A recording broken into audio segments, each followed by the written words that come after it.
네, 안녕하세요. 오늘 저희가 좀 자세히 들여다볼 내용은 윤석열 전 대통령의 구속영장 발부 소식입니다.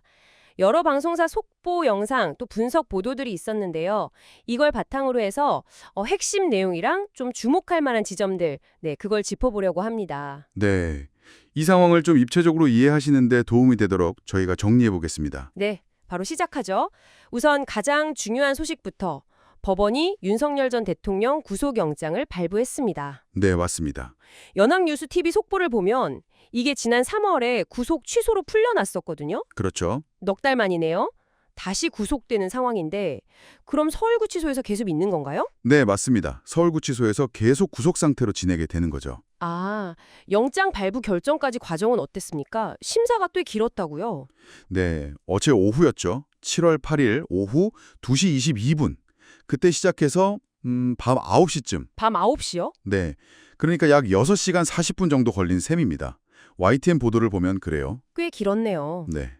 심사 끝나고 나서는 바로 법무부 호송차 타고 서울구치소로 이동했고요. 아, 거기서 결과를 기다렸군요. 네, 거기서 기다렸다고 합니다. 그리고 뭐 법원에 들어갈 때도 그랬지만 나올 때도 기자들 질문이 많았는데 아무 답변은 안 했어요. 그렇군요. 그럼 이제 구속 이후에는 어떤 절차들이 진행되는 건가요? 이제 특검 조사를 받게 되는데요. 연합뉴스 TV에 따르면 앞으로 최대 20일간 20일. 네, 구속 상태로 조사를 받게 됩니다. 뭐 구치소 들어가면 통상적인 절차들이 있잖아요. 네네. 신체 검사하고 본인 확인하고 소위 머그샷이라고 하죠. 아, 네. 사진 촬영. 네, 사진 촬영하고 수용 번호도 부여받게 되고요. 그렇군요. 그리고 중요한 게 지금 진행 중인 내란 혐의 자판이라든지 다른 특검 수사들도 있지 않습니까? 네, 여러 건이 있죠. 이것들도 다 구속된 상태에서 받게 된다는 점입니다. 아, 모든 절차가 구속 상태에서 진행되는군요. 그 영장 발부 소식 전해졌을 때 그 서울구치소 앞 분위기는 좀 어땠나요? 네, SBS 뉴스 화면을 좀 보면요. 그 결정이 알려진 시각에 구치소 앞에 일부 지지자들이 모여 있었던 것 같아요. 네. 분위기가 좀 뭐랄까 격앙됐다고 해야 하나요? 그런 반응들이 좀 있었다고 합니다. 아, 다만 뭐 구체적인 구호나 발언보다는 그냥 그런 현장 분위기를 전달하는 데 좀 초점을 맞춘 보도였습니다. 알겠습니다. 그런데 저 여기서 좀 흥미로운 지점이 있는 것 같아요. 윤 전 대통령 측은 계속해서 특검 영장 청구가 좀 무리하다? 이런 입장이잖아요. 네, 그렇죠. 근데 MBC 뉴스가 재미있는 비교를 하더라고요. 과거 검사 시절 윤 전 대통령의 기준, 이걸로 지금 상황을 보면 어떨까 하는 네. 거죠. 아, 맞아요.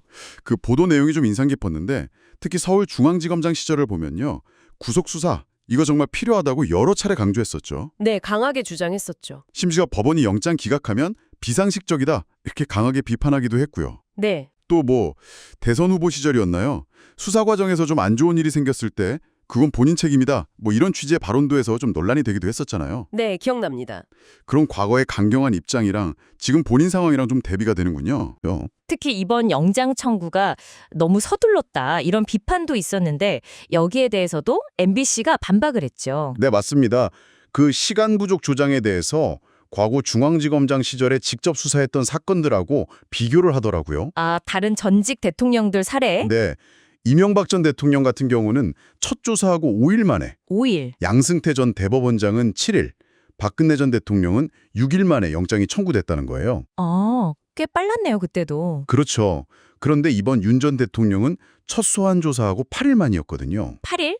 그러면 시간상으로는 오히려 더. 네, 더 여유가 있었다. 뭐 이런 취지의 반박인 거죠. 그렇군요. 그 기록 불량 이야기도 있었던 것 같은데요. 아, 네, 맞아요. 본인 내란 사건 재판 기록이 한 7만 쪽 된다. 너무 방대해서 방어권 행사에 시간이 부족했다. 뭐 이런 주장이 있었는데 네. 이것도 비교를 했더라고요. MBC 보도를 보면 이명박 전 대통령 사건 기록이 약 8만 쪽, 8만 쪽. 박근혜 전 대통령 사건은 무려 12만 쪽이었다는 겁니다. 우와, 훨씬 많았네요. 네, 근데 이분들도 다 혐의 부인했지만 네. 결국 구속됐었잖아요. 그렇죠. 이런 과거 사례들을 쭉 제시하면서 이번 특검 수사가 절차적으로 그렇게 무리한 건 아니었다라는 점을 좀 부각하려는 그런 의도로 보입니다. 네, 오늘 저희는 윤석열 전 대통령의 구속영장 발부 소식을 중심으로 살펴봤습니다.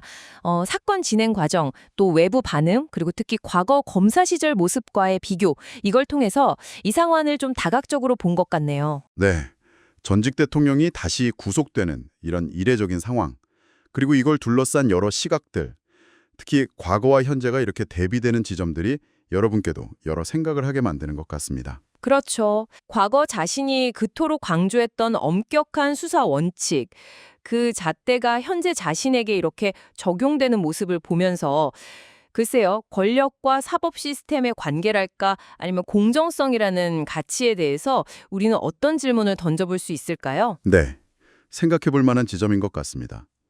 이 질문을 여러분께 남겨드리면서 오늘 이야기는 여기서 마무리하겠습니다.